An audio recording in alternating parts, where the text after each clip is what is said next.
කම්මැලි හිතුනම නිදිමත වුණාම බඩගිනි දැනුනම ඈනුම යනවා. ඈනුම කියන දේ මිනිසාට පමණක් සීමා වූ දෙයක් නෙවෙයි. එය ශීර්පායේ සතුන්ටත් අයිති දෙයක්. ඈනුම ඇරියට ඒ ඈනුම අරින්නේ ඇයි කියලා බොහෝ දෙනෙක් නොදන්නව වෙන්න පුළුවන්. ඉතින් අද අපි ටිකක් කතා කරමු ඈනුම ගැන. සාමාන්‍යයෙන් ඈනුමක් යවද්දී කාරණා තුනක් සිදු වෙනවා. පළමුවෙන් තමයි වායුව ආශ්වාස කිරීම. මෙහිදී පෙනහළු සම්පූර්ණ වශයෙන් පිරී යනසේ ආශ්වාසය සිදු වෙනවා. දෙවැන්න තමයි කන්බෙරය දිගහැරීම. මෙහිදී කන්බෙරයට අභ්‍යන්තරේ නැති කොටසේ පීඩනය ඉහිල් වෙනවා. දෙවැන්න තමයි දීර්ඝ ප්‍රාශ්වාසයක් ඇතිවීම. මේකෙදි විශාල වායු ප්‍රමාණයක් පිට කර ලය සැහැල්ලු වෙනවා.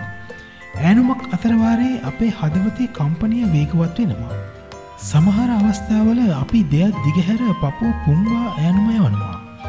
මෙයිනුත් ආශ්වාස ප්‍රශ්වාස වායු පරිමාව වැඩි කිරීමට අනුබලයක් ලැබෙනවා. ඈනුමක සැබෑ අරුත පැටලි සහගත වුවත් ඈනුමක් යන්නේ බොහෝ විට වෙහෙසට පත් වූ බව අපට සිතාගත හැකියි. ආදතියට පත් වූ විටත් ඈනුම යාම අප නොදැනුවත්වම සිදු වෙනවා. ඈනුම් පිළිබඳව මත කිහිපයක් තිබුණත් ඒ එකක්වත් විද්‍යාත්මකව සනාථ කිරීමට තවමත් සමත් වී නැහැ. ඈනුමක් මගින් මොළයට සැපෙන රුධිර පරිමාව ඉහළ නැංවීමට හැකි බව එක් මතයක්. මේ මගින් මොළයට වඩා වේගවත්ව සිතීමේ හැකියාව සහ මනස සැහැල්ලු වීම දක්නට ලැබෙනවා. මැදකණේ ඇතිවන පීඩනය තුරණය කිරීමට ඈනුම භාවිත වෙන බවට තවත් මතයක් වෙනවා.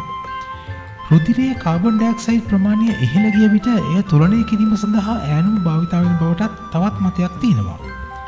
කොහොම වුණත් ඈනුම් වර්ග දෙකක් හඳුනා ගන්න පුළුවන්. එකක් තමයි සොයන් සිද්ධ ඈනුම. අනෙක තමයි බෝ වෙන ඈනුම. ඈනුමක් යවන කෙනෙක් දැකීමෙන් හෝ ඈනුමක් ගැන සිතීමෙන් පවා ඈනුමක් යැවීමට අපි පෙළඹෙනවා. නමුත් මේ දේ සිදුවන නම් කෙනෙකුගේ වයස අවුරුදු 5ට වඩා වැඩි විය යුතුයි. මේක තමයි බෝ වෙන ඈනුම. මේ ඈනුම දකින්න ලැබෙන්නේ වානරයන් වන අපි අතරෙත් බල්ලන් අතරෙත් පමණයි. සමහර සතුන් ඈනුම සංනිවේදනයටත් යොදා ගන්නවා. ඉතින් අද අපි දැනගත්තේ ඈනුම ගැන තොරතුරු ටිකක්. තවත් දවසක තවත් වීඩියෝකින් හමු වෙන තෙක් අපි ඔබෙන් සමුගන්නවා. ඔබට සුබ දවසක්.